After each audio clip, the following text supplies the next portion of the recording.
Bismillahirrahmanirrahim. Assalamualaikum warahmatullahi wabarakatuh. Alhamdulillahi rabbil alamin. Wassalatu wassalamu ala asrafil anbiya'i wal mursalin. Habibina Muhammad bin Abdillahi sallallahu alaihi wa alihi wasallam. Alhamdulillah, hari ini kita telah memasuki hari ke-21 menjelang hari ke-22. Besok adalah hari Jumat yang penuh barakat. Selain dia Sayyidul Ayyam, dia juga berada dalam bulan Ramadan. Semoga sahabat semua senantiasa sehat walafiat dan ditambahkan keimanan dan kekuatan dan juga istiqamah dalam berbuat baik dalam bulan Ramadan ini. Jangan kita lupa, selain kita memperbaiki hubungan kita secara vertikal kepada Allah Subhanahu wa taala, hubungan kita juga sesama manusia. Karena ingat, selain bulan barakat, bulan ampunan, Ramadan adalah bulan sedekah. Ya, seperti yang dicontohkan oleh Rasul SAW.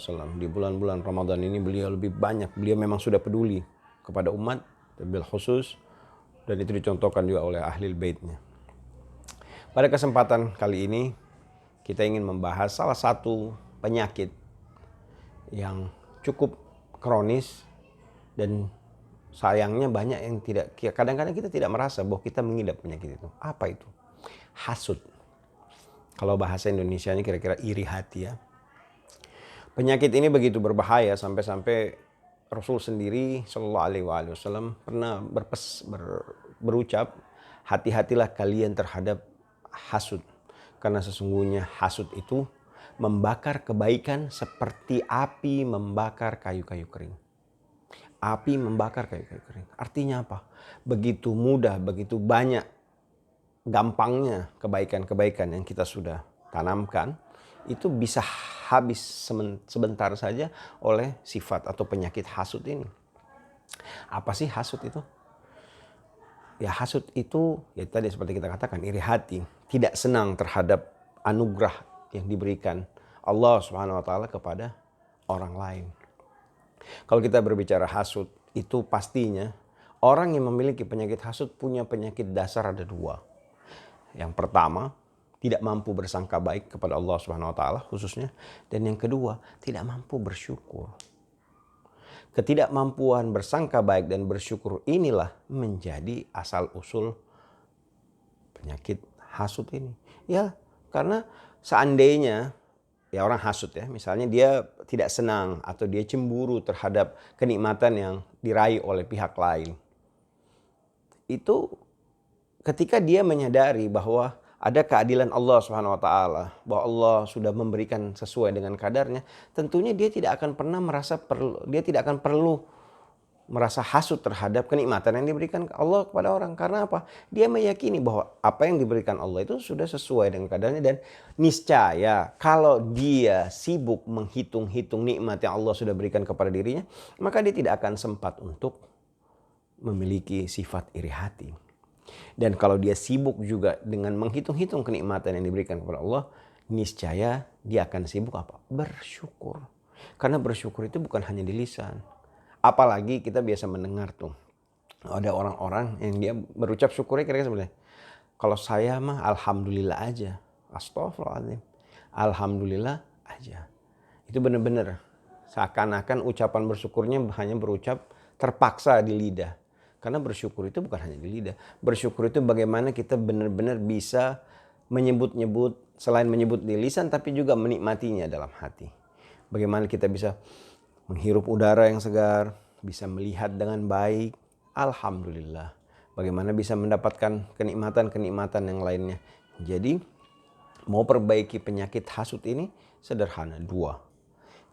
Senantiasa husnudzan indallah, bersangka baik kepada Allah Subhanahu wa taala. Dan kedua, bersyukur. Mari kita hitung-hitung nikmat yang Allah berikan kepada kita. Dan betapa bahayanya juga sampai-sampai tidak cukup lewat hadis Rasul Sallallahu Alaihi Wasallam. Bahkan di Al-Quran sendiri ada salah satu surat yang kita umat Rasul Sallallahu Alaihi Wasallam, Allah sendiri yang menganugerahkan ayat perlindungan terhadap orang-orang yang hasud dan penyakit hasud ini. Di surat Al-Falaq.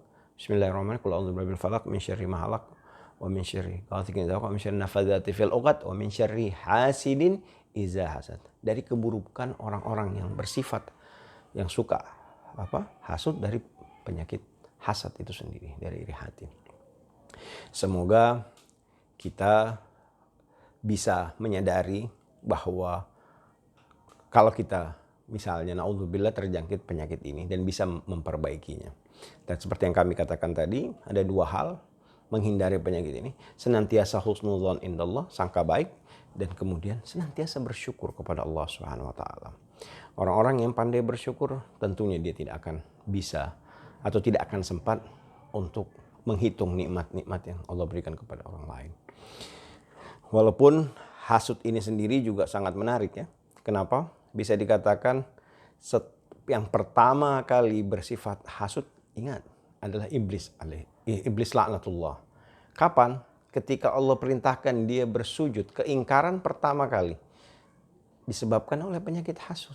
Apa itu? Ana khairu minhu. Aku lebih baik daripada Adam. Dia merasa karena dia dari api, Adam dari tanah, dia enggan untuk bersujud. Nah, di situ iblis merasa hasud kepada Adam. Padahal itu perintah Allah untuk bersujud kepada Adam alaihissalam. Jadi jangan kita tiru iblis laknatullah alaih. Mari kita jauhkan diri kita dari sifat hasud. Dan semoga kita juga dihindarkan dari orang-orang yang mempunyai sifat-sifat hasud. Semoga Ramadan kali ini kita benar-benar mampu membersihkan hati kita dari penyakit-penyakit yang tidak baik. Dan bisa membakar seluruh kebaikan-kebaikan yang kita sudah tanam. Semoga bermanfaat. Al-afu minkum. Wabillahi taufiq wal hidayah. Wa salawatullahi ta'ala wa malaikatihi wa anbiya'i wa rasulihi wa jami' khalqihi ala sayyidina Muhammadin wa ala ali sayyidina Muhammad alaihi wa alaihimussalam wa rahmatullahi ta'ala wa barakatuh. Assalamualaikum warahmatullahi wabarakatuh.